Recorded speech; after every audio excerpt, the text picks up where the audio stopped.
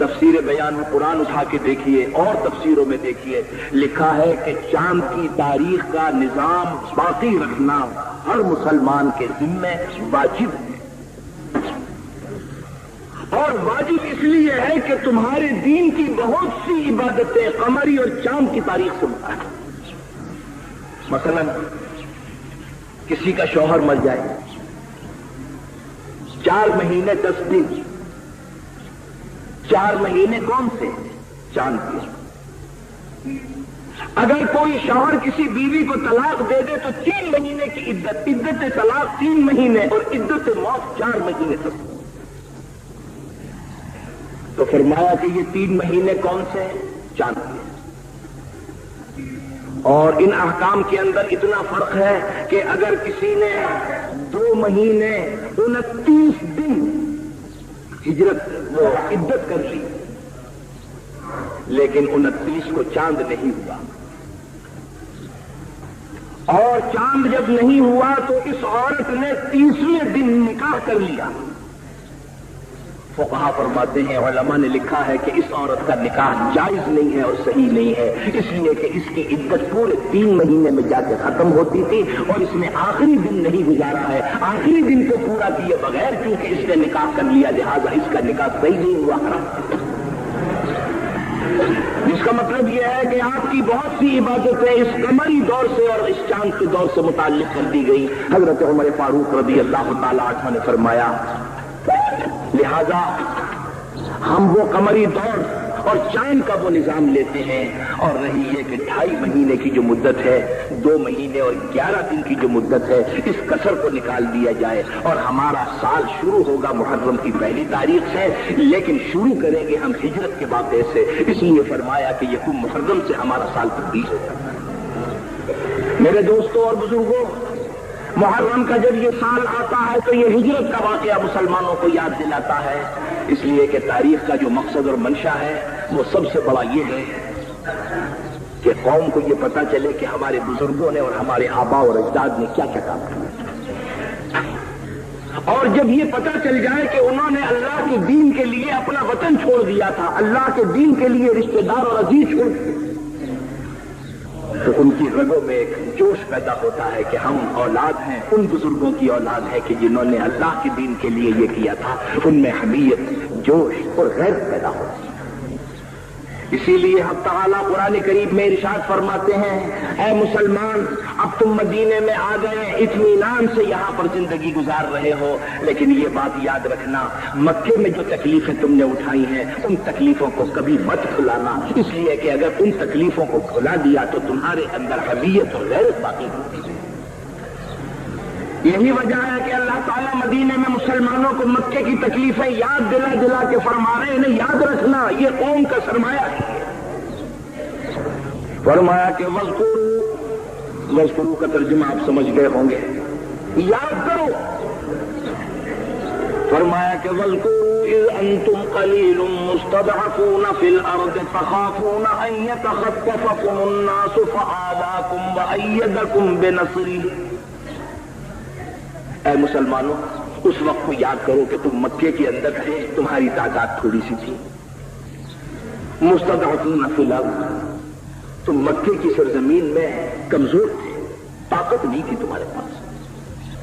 تخافون ان یتخطفکم الناس، اور ہر وقت تمہیں یہ اندیشہ لگا رہتا تھا کہ کہیں جان پہ نہ بن جائے، فآواکم، اب اللہ نے تم کو ایک ٹھکانہ دے دیا، مدینے میں آ گئے ہجرت کر کے، اور یہ ساری تمہاری تکلیفیں دور ہو گئی۔ کیا مطلب؟ اب وہ جان کا خطرہ بھی نہیں ہے، حقارت اور ذلالت بھی اب تم سے وابستہ نہیں ہے، بلکہ تمہاری شوکت اور تمہاری عظمت قائم ہوتی چلی جا رہی ہے۔ وَأَيَّدَكُمْ بِنَصْرِهِ، اور اللہ نے اپنی مدد سے، اپنی نصرت سے تمہیں مضبوط بھی بنا دیا۔ وَرَزَقَكُمْ مِنَ الطَّيِّبَاتِ، اور اللہ تعالیٰ نے اب تم کو مال طیب بھی کھانے کے لیے عطا فرمایا ہے، اور جس کو مال طیب مل جائے اس سے بڑی خوش قسمتی کچھ نہیں ہو سکتی مسلمان کی، جس کو کہ اللہ تعالیٰ مال طیب عطا فرما دے، بشرطے کہ مال طیب کے معنی سمجھیے۔ مال طیب کا ایک ترجمہ جو ہے وہ اہل دنیا کے لیے ہے، جس کا ترجمہ ہے لذیذ لذیذ کھانے، عمدہ عمدہ کھانے۔ اور جب اللہ تعالیٰ کسی قوم کو آزادی عطا فرماتے ہیں، کسی کی غلامی سے وہ نجات پا جاتی ہے، تو پھر اس کے نتیجے میں قدرتی طور پر خوشحالی فراغت بھی مل جاتی ہے، پہلے سے زیادہ بہتر قسم کے کھانے کھانے لگتا ہے، اچھے قسم کے کپڑے پہننے لگتا ہے، اچھے قسم کے مکان استعمال کرنے لگتا ہے۔ لیکن فرمایا کہ ایک اور نعمت اس سے بڑی نعمت ہے، مال طیب کا ترجمہ یہ ہے کہ حلال سے اونچا درجہ ہے طیب کا۔ مال حلال تو اس مال کو کہتے ہیں کہ جس کو اللہ نے جائز قرار دیا اور اس کی ممانعت قرآن و حدیث میں نہیں فرمائی، جیسے آٹا، گندم، چنا، باجرا، اس کی ممانعت نہ قرآن میں نہ حدیث میں، اس کو کیا کہیں گے؟ حلال۔ لیکن اگر آپ گندم کسی آدمی کے کھیت سے چرا کے لے آئے ہیں تو یہ گندم تو حلال ہے، لیکن یہ مال طیب نہیں ہے۔ اس لیے مال طیب نہیں، مال طیب اسے کہتے ہیں کہ جس میں کسی انسان کا حق وابستہ نہ ہو۔ اپنی جگہ پر گندم تو حلال ہے بے شک، لیکن یہ کہ یہ مال طیب اس لیے نہیں کہ یہ دوسروں کے اوپر ظلم کر کے، حق تلفی کر کے تم کھا لو۔ تو اگر اللہ تعالیٰ کسی کو ایسا رزق عطا فرما دے کہ جو حلال بھی ہو اپنی جگہ پر، اور کسی انسان کی اس میں حق تلفی وابستہ نہ ہو، بغیر کسی حق تلفی کے اللہ تعالیٰ عطا فرما دے، تو ایک مسلمان کے لیے اس سے بڑھ کر کوئی دولت نہیں۔ فرمایا کہ اے مسلمانوں، اب تم مدینے میں آ گئے، تم کو مال حلال اور مال طیب بھی ملنے لگا، تمہاری عظمت اور تمہاری شوکت بھی قائم ہو گئی، اب تمہاری جان کو بھی کوئی خطرہ نہیں ہے۔ لیکن مکے کی وہ تکلیفیں یاد رکھنا، اس لیے کہ جتنا جتنا تم ان تکلیفوں کو یاد رکھو گے، تمہارے اندر جوش، حمیت اور غیرت تمہارے اندر پیدا ہوگی۔ تو میرے دوستو، ہجرت کا واقعہ کم سے کم سال کی ابتدا میں یاد کر لیا کیجیے۔ کسی عاشق نے صحیح کہا ہے، فرمایا کہ تازہ خواہی داشتن گردہ وہائے سینہ را، تازہ خواہی داشتن گردہ وہائے سینہ را، گاہے گاہے باغ خواہی دفتر پاری نہ را۔ کبھی کبھی یہ پرانی داستان اور پرانی کہانی اٹھا کے پڑھ لیا کرو، یاد کر لیا کرو، اس لیے کہ اس سے سینے کے داغ ہرے ہو جاتے ہیں، اور داغ ہرے ہونے کا مطلب یہ ہے انسان میں جوش، حمیت اور جذبہ پیدا ہوتا ہے، اور یہ سب سے بڑی قومی زندگی کا سرمایہ کہلاتا ہے۔ دعا کیجیے کہ اللہ تعالیٰ ہمیں اور آپ کو سب کو عمل کی توفیق عطا فرمائے۔ اللهم ارنا الحق حقا وارزقنا اتباعه وارنا الباطل باطلا وارزقنا اجتنابه، وصلى الله تعالى على خير خلقه محمد وآله وأصحابه أجمعين برحمتك يا أرحم الراحمين والحمد لله۔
دیکھیں گے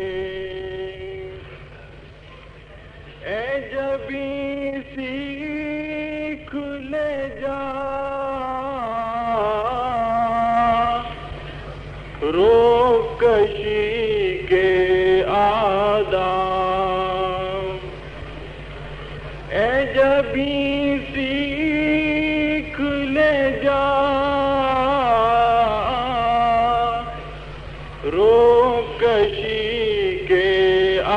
وعدہ تجھ کو معلوم ہے، ایک راہ گزر دیکھیں گے، تجھ کو معلوم ہے، ایک راہ گزر دیکھیں گے، دعوت دید سے یوں روح کو بے چینی ہے، دعوت دید سے یوں روح کو بے چینی ہے، جیسے ہم آج ہی اللہ کا گھر دیکھیں گے، جیسے ہم آج ہی اللہ کا گھر دیکھیں گے، تاب نظارہ ملے دعوت نظارہ کے ساتھ، تاب نظارہ ملے دعوت نظارہ کے ساتھ، ورنہ کس آنکھ سے دیکھیں گے اگر دیکھیں گے، ورنہ کس آنکھ سے دیکھیں گے اگر دیکھیں گے، چند آنسو کے سوا کچھ میرے دامن میں نہیں،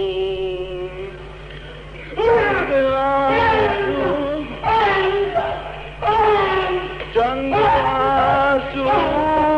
کے سوا کچھ میرے دامن میں نہیں، لوگ حیرت سے میرا زاد سفر دیکھیں گے، لوگ حیرت سے میرا زاد سفر دیکھیں گے، قبہ نور کے وہ سے جو نگاہیں لیں گی، قبہ نور کے وہ سے جو نگاہیں لیں گی، للہ الحمد کے معراج نظر دیکھیں گے، للہ الحمد کے معراج نظر دیکھیں گے، جب بسال آئیں گے آنکھوں میں حرم کے جلوے، جب بسال آئیں گے آنکھوں میں حرم کے جلوے، پھر انہی جلووں کو ہم شام و سحر دیکھیں گے، پھر انہی جلووں کو ہم شام و سحر دیکھیں گے، جوتیاں سر پہ جو رکھ لیں گے حرم والوں کی، جوتیاں سر پہ جو رکھ لیں گے حرم والوں کی، کج کلاہی کو بسد شان دیگر دیکھیں گے، کج کلاہی کو بسد شان دیگر دیکھیں گے، روح نکلے گی تو پہنچے گی مدینے یوسف، روح نکلے گی تو پہنچے گی مدینے یوسف، مر کے دیکھیں گے محبت میں مگر دیکھیں گے، مر کے دیکھیں گے محبت میں مگر دیکھیں گے، ایک دن ہم عصر دیدہ تر دیکھیں گے۔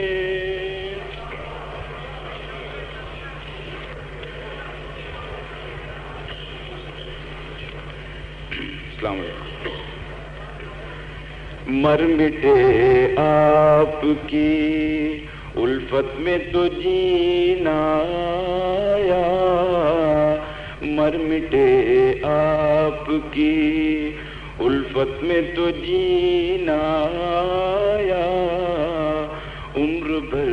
میں یہی بس ایک قرینہ آیا، عمر بھر میں یہی بس ایک قرینہ آیا، یوں تو دن رات ملا کرتے تھے جام توحید، یوں تو دن رات ملا کرتے تھے جام توحید، جب دیا ساقیے کوثر نے تو پینا آیا، حرم پاک میں جب دل کیے تھے سجدے، حرم پاک میں جب دل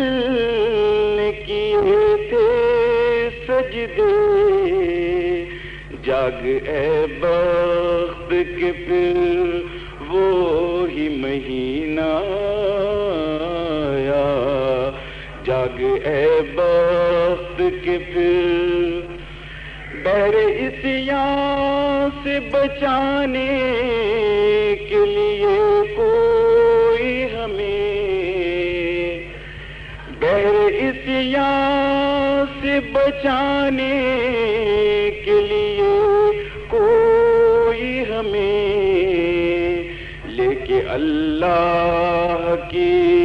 رحمت کا سفینہ آیا، لے کے اللہ کی ابر رحمت نے دیے اور بھی چھینٹے اٹھ کر، ابر رحمت نے دیے اور بھی چھینٹے اٹھ کر، شرم عصیان سے جبیں پر جو پسینہ آیا، شرم عصیان سے دل کی آنکھوں نے مسرت کے لٹائے موتی، دل کی آنکھوں نے مسرت کے لٹائے موتی، بیٹھے بیٹھے جو مجھے یاد مدینہ آیا، بیٹھے بیٹھے جو مجھے یاد مدینہ آیا، عرش پہ حق نے جو بخش بخشا تھا نبی کو محمود، عرش پہ حق نے جو بخشا تھا نبی کو محمود، یہ وہی علم ہے جو سینہ بسینہ آیا، یہ وہی علم ہے جو سینہ بسینہ آیا، مر مٹے آپ کی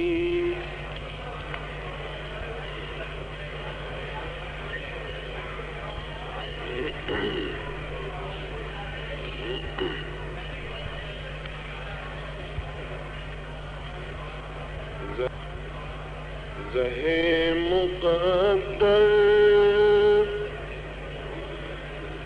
زہے مقدر حضور حق سے پیام آیا، سلام آیا، زہے مقدر حضور حق سے پیام آیا، سلام آیا، جھکاؤ نظریں بچھاؤ پلکیں، ادب کا اعلیٰ مقام آیا، جھکاؤ نظریں بچھاؤ پلکیں، ادب کا اعلیٰ مقام آیا، دعا جو نکلی تھی دل سے ایک دن، پلٹ کے مقبول ہو کے آئی،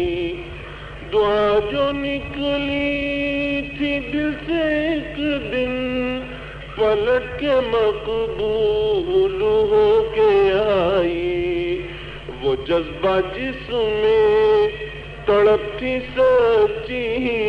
وہ جذبہ آخر کو کہاں تڑپ تھی سچی، وہ جذبہ آخر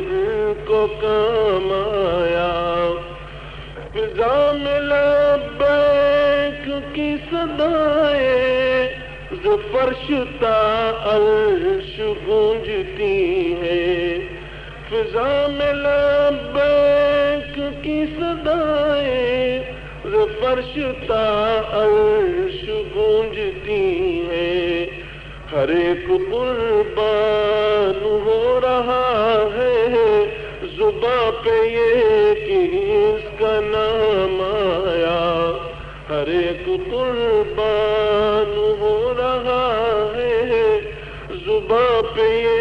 کہ اس کا نام آیا، یہ راہ حق ہے سنبھل کے چلنا، یہاں ہے منزل قدم قدم پر، یہ راہ حق ہے سنبھل کے چلنا، یہاں ہے منزل قدم قدم پر، پہنچنا در پر تو کہنا آقا سلام لیجئے غلام آیا، پہنچنا در پر تو کہنا آقا سلام لیجئے غلام آیا، یہ کہنا آقا بہت سے عاشق تڑپتے سے چھوڑ آیا ہوں میں، یہ کہنا آقا بہت سے عاشق تڑپتے سے چھوڑ آیا ہوں میں، بلاوے کے منتظر ہے لیکن نہ صبح آیا نہ شام آیا، بلاوے کے منتظر ہے لیکن نہ صبح آیا نہ شام آیا، زہے مقدر حضور حق سے پیام آیا، سلام آیا،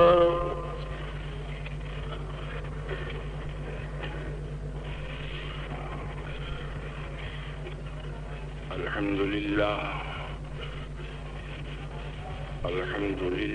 نحمده ونستعينه ونستغفره ونؤمن به ونتوكل عليه ونعوذ بالله من شرور أنفسنا ومن سيئات أعمالنا من يهده الله فلا مضل له ومن يضلله فلا هادي له ونشهد أن لا إله إلا الله وحده لا شريك له ونشهد أن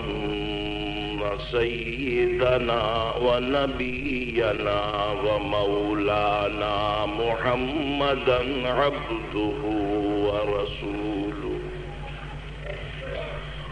صلى الله تعالى على خير خلقه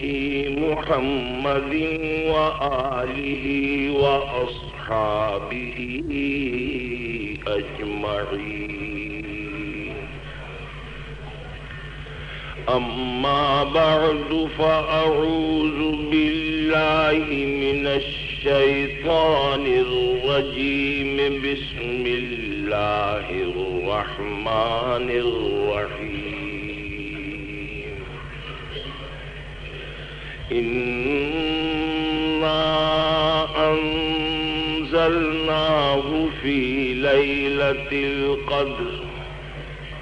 وما أدراك ما ليلة القدر ليلة القدر خير من 1000 شهر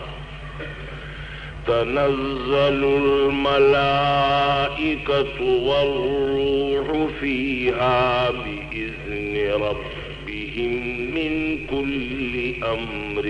سلام هي حتى مطلع الفجر.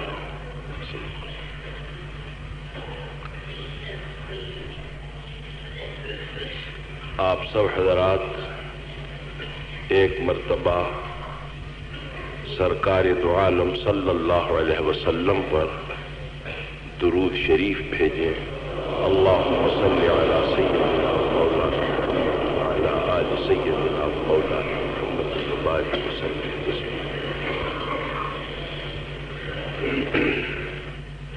بزرگان محترم،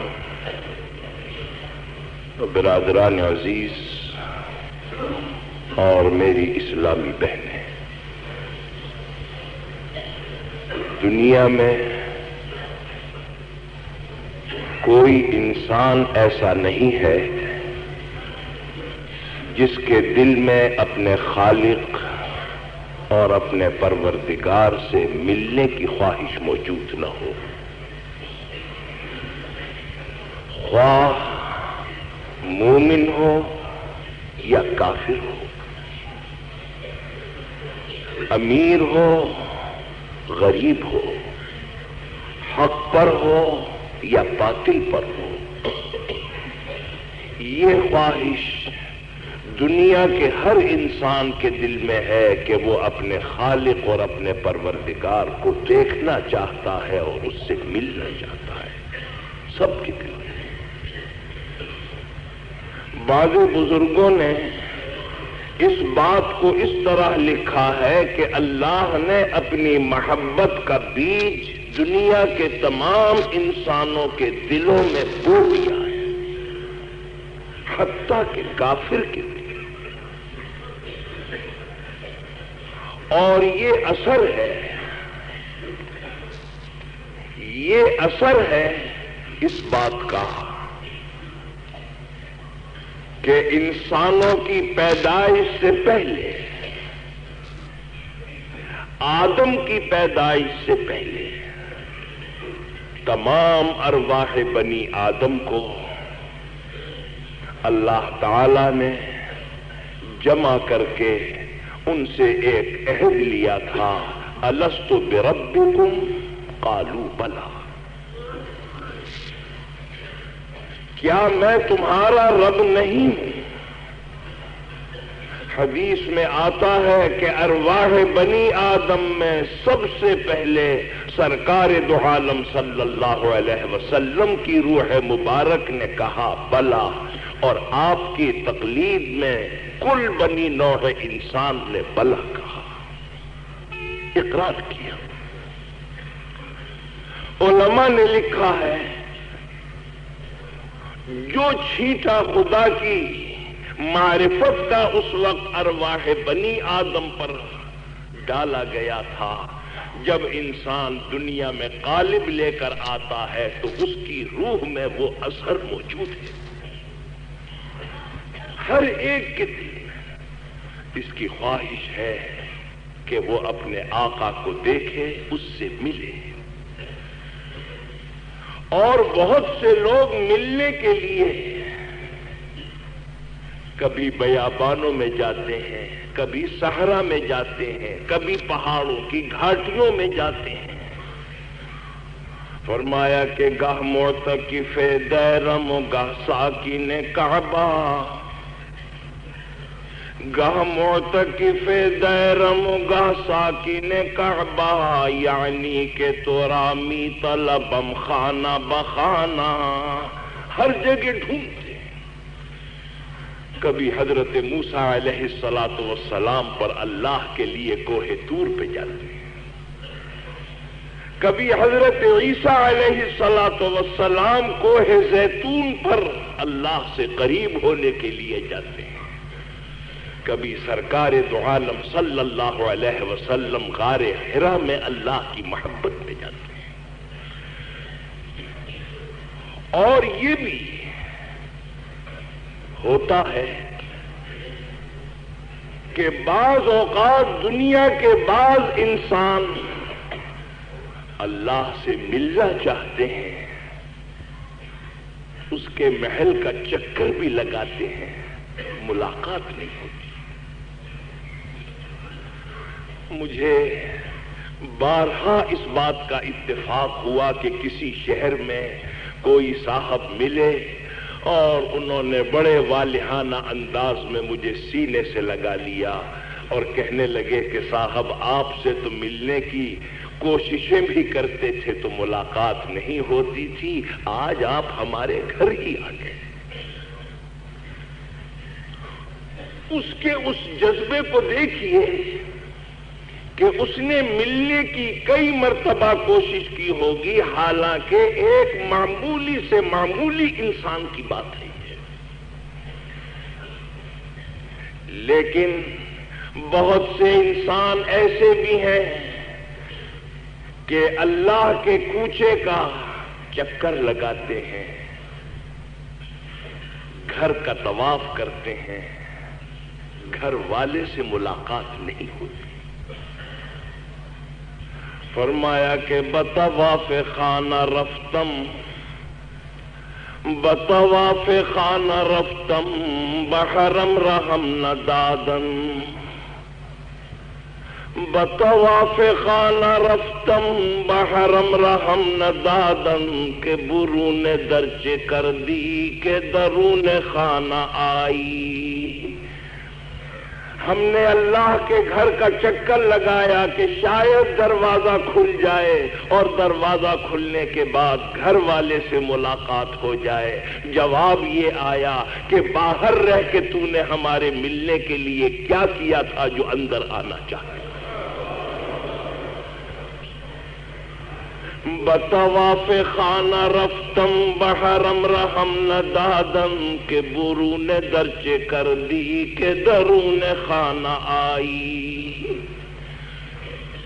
کبھی ایک انسان اللہ کو ملنے کے لیے سجدہ کرتا ہے کہ شاید سجدے میں مل جائے،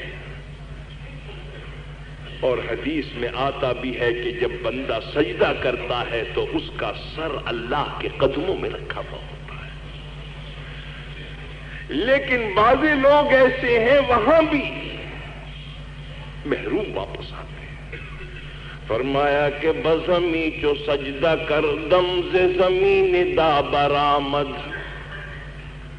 بزمی چو سجدہ کردم سے زمین دا برآمد کے مرا خراب کر دی تو بس سجدہ ریائی۔ اے سجدہ کرنے والے، تیرے سجدے میں اخلاص نہیں ہے، تیرا سر زمین کی پشت پہ بوجھ بنا ہوا ہے، لہذا سر اٹھا دیا۔ یہ میں نے اس لیے کہا کہ دنیا کے تمام انسانوں کے دلوں میں اللہ سے ملنے کی اور ملاقات کی خواہش ہے۔ بہت سے لوگ ایسے ہیں کہ ملنے کے کوشش بھی کرتے ہیں، ملاقات نہیں ہوتی، اور بعض خدا کے ایسے مقبول بندے ہیں کہ ملنے کی نیت سے بھی نہیں جاتے ہیں، مگر اللہ میاں ان سے مل لیتے ہیں۔ حضرت موسیٰ علیہ السلام